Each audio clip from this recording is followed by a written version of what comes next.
The problem isn't that you don't make enough money. The problem is that your brain feels safe not building wealth. And if that sentence made you slightly uncomfortable, good. Because this isn't about motivation. It's about conditioning. You wake up early. You answer emails. You solve problems that are not yours. You perform well. You are competent, responsible, reliable. And yet, somewhere in the background of your mind, there's a quiet question.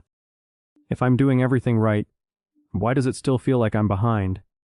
You earn. You save a little. You spend carefully. Maybe you invest. But wealth? Real ownership. Structural freedom. It always seems one level above where you are. Here's what most people never consider.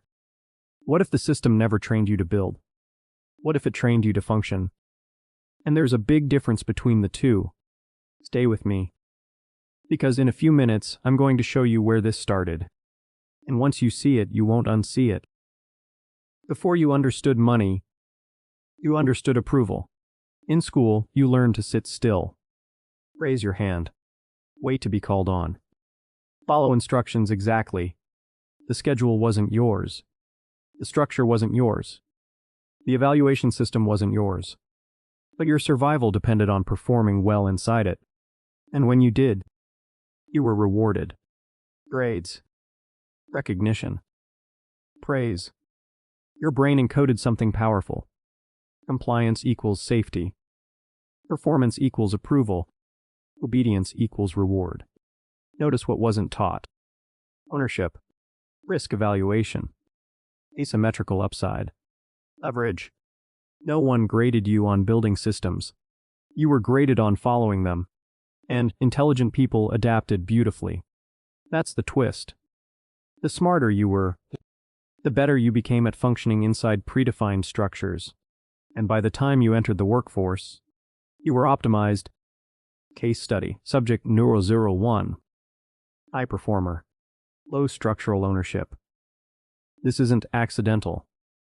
It's efficient. A society needs reliable workers. It does not require everyone to think like an owner.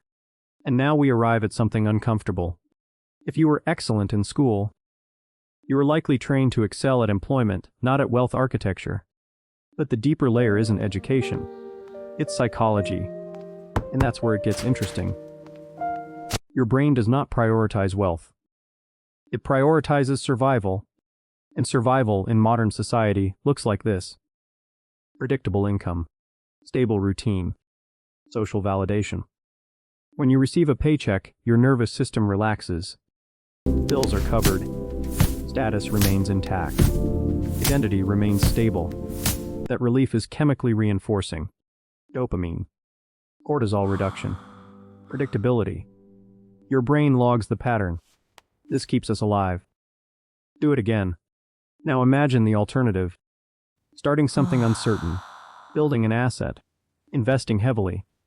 Producing short-term income. Your brain doesn't see future upside. It sees volatility. Risk. Potential loss. And here's the critical bias. Loss aversion. The pain of losing $1 feels stronger than the pleasure of gaining $2. So even when intellectually you understand leverage, emotionally, your system chooses safety. You don't avoid building because you're lazy. You avoid building because your nervous system prefers predictability. Now combine that with identity. When someone asks, "What do?" you answer with your job title, not your assets, not your systems, not your ownership stakes. Your employment becomes your identity anchor, and losing it would feel like losing yourself. This is not financial ignorance. This is psychological conditioning. Case study update, subject 0001. Income, stable. Assets, minimal. Risk tolerance, artificially suppressed. But here's the shift. Once you see the loop, you can step outside it. There are two economic operating systems, linear and leveraged.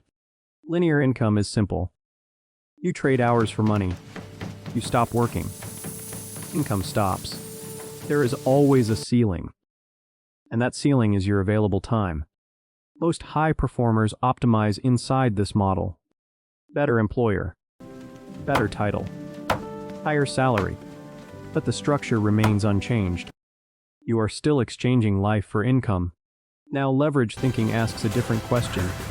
How do I build something that produces value repeatedly? An asset, system, equity, ownership.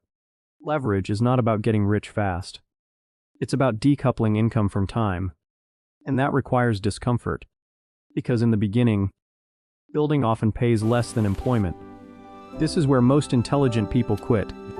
They calculate short-term loss and retreat to safety. But wealth is rarely built in the comfort zone of monthly predictability. It is built in structured uncertainty, not chaos. Structured uncertainty.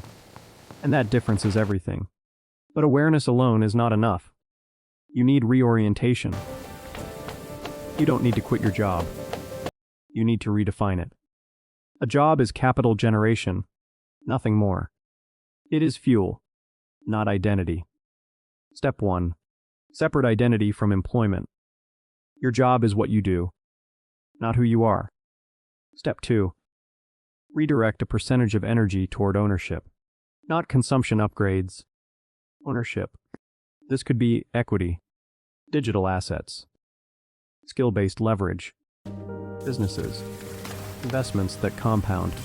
Step 3. Train risk tolerance gradually. Small bets, small discomfort, repeated exposure to uncertainty. Your nervous system adapts. Step 4. Think in decades, not quarters. Wealth is architecture, not a performance review cycle. Case study final. Subject 001. Employment. Active. Identity. Detached. Assets. Growing. Psychology. Recalibrated. This is not rebellion. This is evolution. You were trained to work.